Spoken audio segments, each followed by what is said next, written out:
You're exhausted all the time, no matter what. Even if you're getting a good night's sleep, even if you're drinking a ton of coffee, but you're tired all the time. You might even be taking all the supplements, right? Taking the magnesium, the inositol, the L-theanine.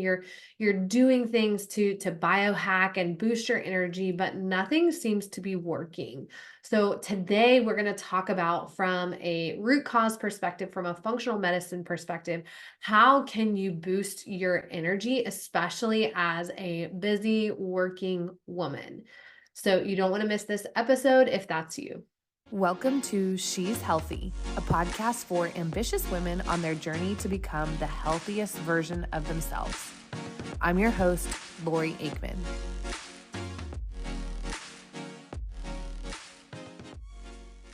So welcome back to the She's Healthy podcast. Today, we're diving into treating fatigue, boosting your energy from a functional medicine perspective, from a root cause perspective. So this is kind of part two. If you listen to the previous episode, we talked about what exactly is going on if you have this extreme fatigue, if you're tired all the time, no matter what. We talked about the root cause, what's going on in the last episode. So I encourage you, if you haven't already listened to that, watch that, listen to that episode, and then come back and listen to this in figuring out how, what is going on, how you can actually boost your energy. That's what we'll dive into today. First, I do want to give you my medical disclaimer. So my name is Lori Aikman. I'm a functional medicine. I'm a nurse practitioner, and I have a passion and use a functional medicine approach in care. So I have both a telemedicine practice that's based out of the state of Florida, and then a health coaching practice.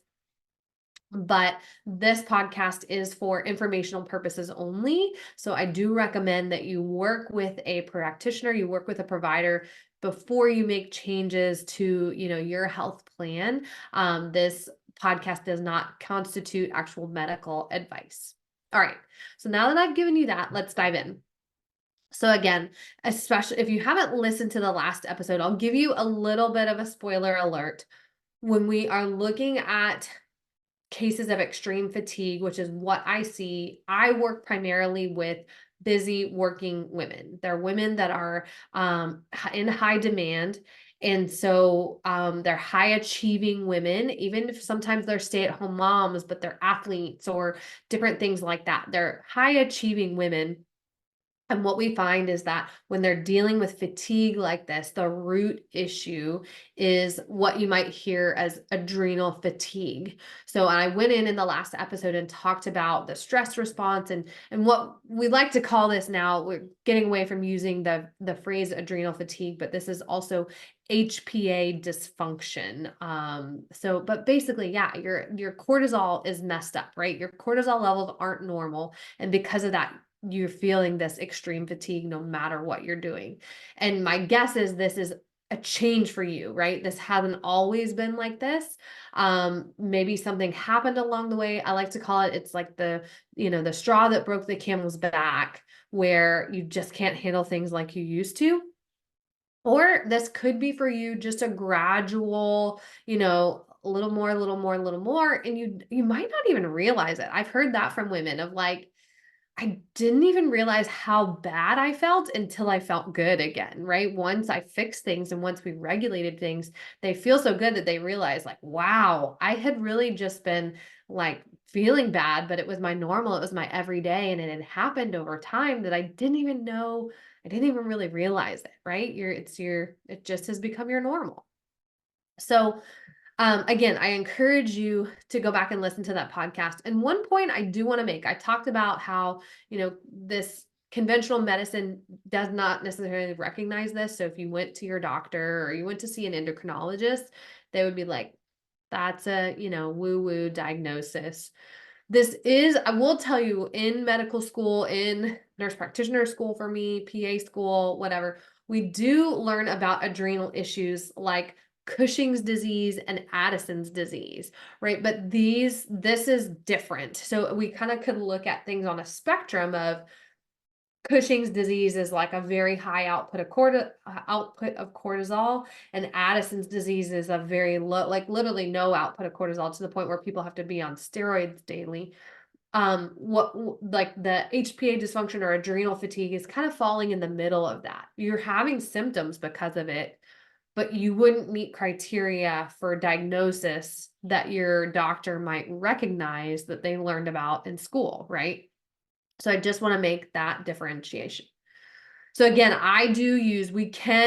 this isn't just like oh, you probably have adrenal fatigue, right? There is testing you can get done. Again, I use the Dutch Plus from Precision Analytical. You want to make sure, and I say that because I had a client one time, like, oh, I found a place where I could get my Dutch test cheaper, but they didn't get the right Dutch test done. You want to make sure that you are checking, that it's checking salivary cortisol, that it's checking the active cortisol, and where we measure that is in the saliva. So you're going to have to, like, the Dutch has these little cotton swabs that you have to put in your mouth, and it soaks with your saliva, and then you send it off for testing, right? So if it's just checking the blood, it's not checking salivary cortisol. And if it's just checking the urine, it's not checking the salivary cortisol. Okay. But it will let you know. Sometimes I can get an idea. I can get an idea of just doing this so much now and talking to so many women. I can talk to them and like have an idea of where things are at. But just because like that's literally like, it's like, I should say in medical advertising, I can't say I specialize in that because I don't have there's no certification in adrenal fatigue or something like that, but I see this in women all the time. So it's like my eye is ready, and used to seeing that. Whereas somebody who maybe doesn't see that as much might not recognize it. But there are some signs that you actually can find. I probably should have put this in the last podcast episode, but forgive me. There are some signs that you can see on blood testing. So there's alterations in the sodium and potassium levels. So if you have a regular blood panel done with your doctor, we can see the sodium potassium ratio that gets abnormal. So would be high sodium to potassium ratio. So what the adrenals regulate some of our electrolyte balance. And so when we start to see alterations in that, we can get a clue like, I think the adrenals might be an issue here based off that. You can also see this would be special, you'd have to have these ordered specially, but you can test, and I do this sometimes with clients when funds are limited, is we can test cortisol in the blood as well as another hormone called DHEA. Well, we test DHEAS. And we can, again, this is like a ratio, looking at those two, it can kind of clue us in that there are adrenal issues going on. And also another thing you can see is sometimes because of this HPA dysfunction, you're having downstream thyroid issues. And so if somebody is starting to have abnormal thyroid levels, but they don't have like Hashimoto's, they don't have primary hypothyroidism, this could be from the adrenal fatigue then affecting their thyroid function. So those are just some things that you might be able to see and clue in that there's a problem without necessarily having testing done. Because I know I talk to people sometimes, there are a few states where I can't work with clients because of the regulations of the states. And so I find sometimes people are like, I can't find anybody to run the test for me because we have to find a provider that works in their state. This is, well, and just I'll say it, it's New York, New Jersey, and Rhode Island, right? You have to have a provider that is in state for you because of their billing and things like that. Anyways, off subject, but so that again, you can, like, I offer consults, we could do a consultation and I could look at blood work you have done and get an idea of what might be going on without necessarily, getting the test right away. Okay. So, okay, now how do we fix this? Okay. So again, spoiler alert, if you didn't listen to the last episode, so this is all comes down to that HPA axis. So this where our body experiences that stress response. So how do we turn things around? And I will tell you right now, it's not just a lifestyle. And I will tell you right now that there are protocols I use with my clients that get their energy back literally within a week or two of them starting their protocol. Okay. So if somebody tells you, like I've heard before, like, oh, I had adrenal fatigue years ago and it just was a long recovery road, like that's not necessarily the case. Yes, you do need lifestyle changes, but there are other things that we can do to speed up the process. So okay, so number one is you do need to down regulate your nervous system. So we talked about again in the last episode is part of the problem is that your body has been in fight or flight, right? The cortisol release from being in fight or flight is what has got us into this, situation in the first place. So daily, we need to do some nervous system regulation. And the best way to do that is to some way that you're stimulating your vagus nerve. So I'm getting sciencey here for a minute. The vagus nerve basically is just a big nerve that goes from your brainstem down through your gut. And what we find, so you can Google, right? You can look up YouTube videos on vagus nerve stimulation.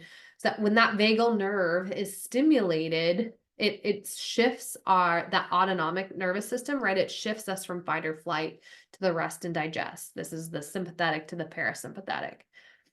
So every day, my favorite way to do this is breath work. Personally, it's regulated. There's many ways to do this. There's box breathing. There's 3-6-9. There's the Wim Hof. There's pause breath work. There's all types of different breath work programs out there, but taking those deep belly, and part of it is, you're expanding your belly and contracting.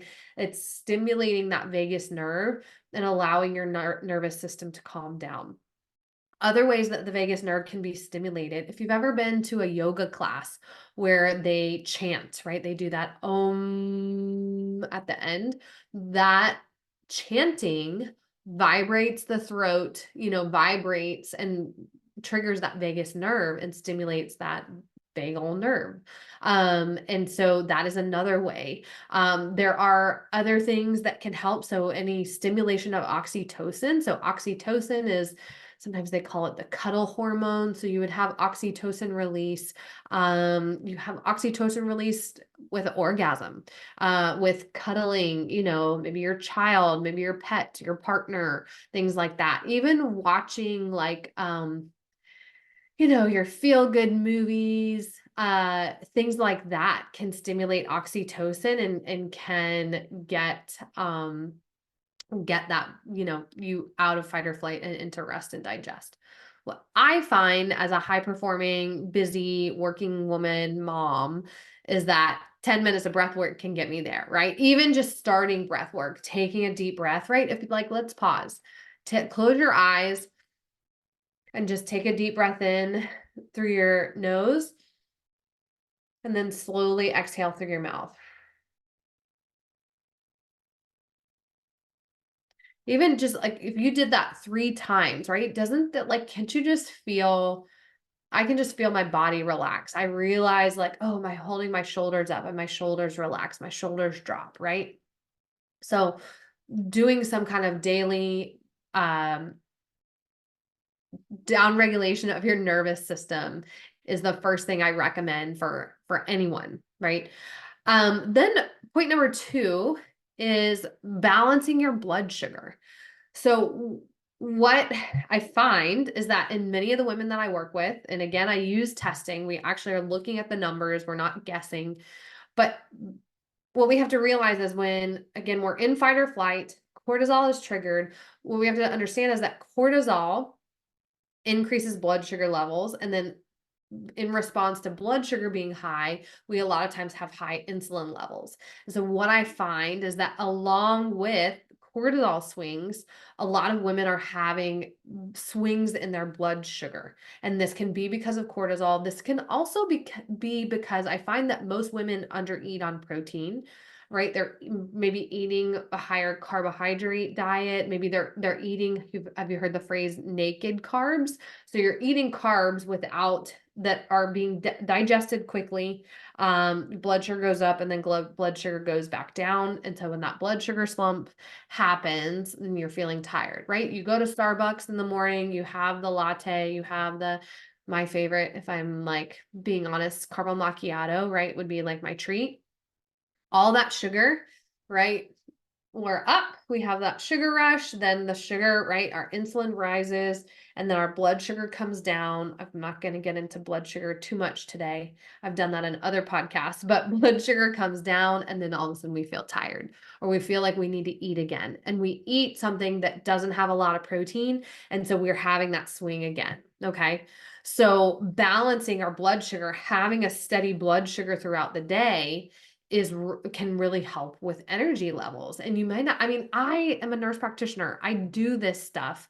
There's been times where I'm like, "Oh, I feel tired because my blood sugar, because I, was busy and didn't really sit down and focus, and eat a good balanced meal." That's something that like in the back of my mind at each meal when I eat, every time I eat, I'm making sure that I'm getting plenty of protein in to balance my blood sugar. So what I usually recommend is just as a tactical takeaway is that women get at least 30 grams of protein with each meal. And if you actually look and measure and count, you're like, oh, I'm having a protein bar. Your protein bar only has like 18 grams of protein and it has like 30 grams of carbs. Or, if you actually look at what you're eating, you most likely are well under eating on protein. Okay. So blood sugar balance. Again, I'm going over these quickly. On other episodes, I've dived, into the details on these. But okay, boosting energy, we need to focus on our sleep, right? Of course, we know this. But how many of us, and I'm totally guilty of it, like, all right, I got the kids to sleep. I'm going to bang out a couple more podcast episodes before I go to sleep or something like that. Or let me write a few more emails or, let me get down to my charting tonight. A lot of times we're foregoing sleep, especially if you're a high achieving and working woman. And it's really taxing on you. So obviously you're tired because you're not sleeping. But another thing is that you can be your cortisol being dysregulated is interrupting your sleep. So I talk to women sometimes that they fall asleep fine. They're like, yeah, I'm exhausted, but then I wake up, right? And I can't go back to sleep. This happens to me sometimes, I will admit to, where, my son got in bed with us last night and then it just took me a while to fall back asleep. So but what a lot of times is going on, I hear women, they're like, well, I get up to pee at night. But a lot of times it's not actually, sometimes it's, yes, you have to pee, but sometimes it's your cortisol is spiking in the middle of the night and that's waking you up. And then you're happen to like, oh, I'm awake, let me get up and pee, right? Or something like that. It's what we find is that we can actually be spiking cortisol at night and that's what's waking us up. So I'm going to get into supplements, and we'll talk about, just helping to regulate your sleep. But if you're really struggling with your sleep and you're waking up at night and you're like, my mind's racing, things like that, it can be because of that cortisol dysregulation and you're really needing to do things to lower cortisol in the evening, which I'll clue you in on. Okay. The other thing I see all the time is that so many women are over exercising, right? You're like, well, you want to lose weight, right? You feel like you're overweight. And so you're like, or maybe you are, maybe you've like in the process, through nursing school I gained like 40 pounds in a year and a half, right? So in your brain, you're going, well, it's because I'm overweight that I'm fatigued. And so if I just lose weight, then I will have more energy, and you're over exercising and you're under eating. And that's again, dysregulating your cortisol levels, dysregulating your HPA axis, and then you're exhausted. You like are trying to get to the gym, but you're freaking exhausted, right? Because you're just overdoing it. Okay. So when we're talking about getting our energy back, regulating our nervous system, what actually works is cutting back on the cardio. And you're gonna be like, but I need to lose weight, I need to burn calories. Trust me, you actually want to, what I have clients do, depending on how depleted they are, if they're in that exhaustion phase, I have them take a break. I have them do 4 weeks of like walking, yoga, meditation, right? Slowing down to let their body recover, to let their nervous system calm down. Okay. I definitely have them stop doing HIIT, things like that, running. Remember I had this woman, she was like, I was about to sign up for a 10K or something like that. Or no, it was like a half marathon. And I was like, yeah, let's delay that half marathon. Okay. And reason being is because she was just gonna make things worse, okay?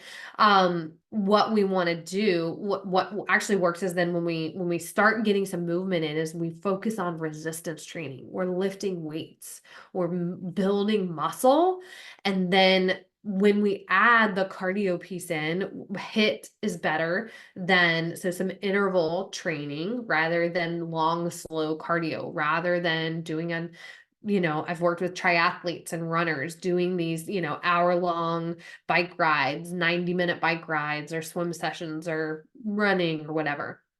As doing some intervals and doing no more than 50% of your, no more. So if you're, sorry, I should clarify. So if you're working out, all your workouts in a week, no more than 50% of your workouts should be cardio. You should be doing at least 50% weight training. Okay.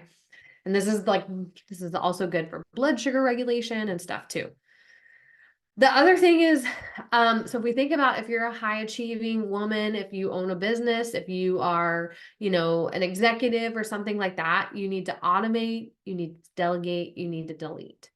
I know for me, just as a business owner, right, it can be hard to you feel like, well, if you do it, you're going to get it done best, right? This is especially if you're earlier in your business, you're solopreneur or something like that. It can be hard to let go. But even as not as a business owner, when I was just working as a nurse practitioner in the hospital, right? There was part of me that was like, well, I can get it done myself and get it done. We're doing too much. We're overworking and not stepping into a leadership position and not empowering others to do the work that they need to do, right? So some of us need to automate things we can automate. Order your freaking groceries. Don't go to the grocery store. I mean, I think most people do that now, but is there anything, can you get a service? Like I remember one client, I was like, just get somebody to clean your house so you don't have to worry about it, right? How much time and energy would that give you back? So automating things, delegating things, and then deleting things. Are there things that you're doing that you really don't need to be doing? You could actually take off your calendar because they don't actually move the needle for what's important in your life. Okay. We could go, that can be a whole other topic. Then finally, supplementation. And I'm at 23 minutes here, so I want to make sure I keep these episodes nice and short and sweet for you. But I'm going to go through like 4 main categories of supplements that I use with clients when they do have this HPA dysfunction. So one supplement I use is like an adrenal glandular. So if you've heard of a glandular before, this is often like there's thyroid glandulars, there's adrenal glandulars, but it's literally taking like cow adrenal gland or most of the time it's cow or pig. But so if it was thyroid, it's taking, pig or cow thyroid and you're giving yourself, right? It's the actual gland. And you're taking that typically in capsule form. And so this is supplying your body the nutrients that your adrenals need to produce normal levels of hormones and neurotransmitters. I will say, I meant to say this before I got into the supplements. The goal with all the supplements that I use with my clients, this is the way I always explain it, is we're telling your brain that it's safe again, right? All this all started because we're constantly in fight or flight for various reasons. So the goal with all of these supplements is to tell your brain that it's safe again so that HPA axis, right, those glands start functioning normally on their own again. And so when I use supplements with my clients, it's not lifelong. We're looking at short term. We're looking at 3, maybe 6 months of getting things back on track. Okay. Then another supplement that I use very common is adaptogens. So I always joke, I'm like, literally, you can go get ashwagandha gummies at Target, right? So what adaptogens are, they're herbs. They've been used in Ayurvedic medicine for thousands of years now, but they're herbs. They're usually plants that have adapted to live in inclement weather, right? Climates where you don't normally see. I want to say the first adaptogen, which I think is ashwagandha. Um, I could be quoting this. I need to look it up again to make sure I'm saying it right. But whatever, one of the first adaptogens was a plant they found growing above the timberline, right? So the timberline in the mountains is like the oxygen is too low that the trees don't grow past that. And then they find this plant growing up there at these low oxygen levels. So some brilliant person in Ayurvedic medicine found years ago, right, when people ingest and take these plants, it helps them to respond to stress. And so what I find, these are almost like taking an SSRI, taking an anxiety medication. What I find is that when my clients and patients take an adaptogen, it just helps the highs not be so high and the lows not be so low. So this can be things like ashwagandha. There's other things like holy basil, rhodiola. There's many adaptogens. I particularly use, kind of depending on somebody's symptoms, I might use adaptogens that are more boosting during the day and then adaptogens that are more calming at night to help them sleep. That's the point I wanted to make about sleep. Then another supplement that you might see commonly used in like the holistic sphere is licorice or licorice root extract. So what licorice does is it actually makes the cortisol that your body makes. It, remember how our body inactivates it. So licorice helps to keep it active. And so I find many women feel a boost of energy both with this and the glandular. But I want to say when I'm giving you these, telling you about these supplements, do not go out and run and start taking these because there's there's medications, like sometimes there's drug interactions. Sometimes I can't use all these supplements with patients because they're on another medication that interacts with. People that have blood pressure problems, you know, we want to make sure. People that have kidney problems, there's things that you don't want to use because they can hurt you. So any supplement, I should say too, there's a time when it's helpful and a time when it's harmful. So again, that medical disclaimer, do not go out and buy supplement, you know, all these supplements and start like, oh, I'm gonna, you know, biohack here. You really want to make sure, get your data, see what's going on in your body, and work with somebody that knows how to make these recommendations in a way that's going to be helpful for your body. All right, I need to wrap up. We got 2 more minutes. Then another other class, I guess, of supplements that I use is over-the-counter supplementation of hormones. So sometimes this looks like DHEA, which is a hormone that's produced by the adrenal glands. This could be pregnenolone. Sometimes I use progesterone in combination with this because if someone's really depleted, often their progesterone is really low, and helping to supplement their progesterone like can really help with mood, with sleep, things like that. So there are over-the-counter doses of actual hormones that you can get that are not at, you know, prescription strength levels. So those are some of the types of supplements that, again, I use with my clients that might be helpful to you. So I recommend working with a practitioner who works with people in this capacity that knows how to take you through a correct protocol in order to boost your energy. Follow the lifestyle things. If you're listening to this, like start with the lifestyle things. That can make such a world of difference. Like if you're not drinking enough water, if your blood sugar is not balanced, just doing those 2 things can give you back so much energy. Okay. But again, work with somebody who knows what they're doing, because I see, unfortunately, so many women who like go to a functional provider. They even have a Dutch test done. And then they're like, all they told me to do is take some B vitamins, right?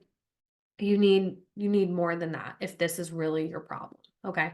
So again, if you just to wrap it up and keep this episode under the time crunch here, if you feel like this is your problem, or maybe you've had a Dutch test, sometimes that happens. Sometimes I work with clients who've had a Dutch test done with another provider. And they bring that Dutch test to me, and then we go through protocol based on what they, found in that Dutch test with their provider. So if you want to chat, if you feel like this is your problem and yes, you need help, like this is what you need to do, please schedule it's listed as a connection call. So it's a quick 15-minute call.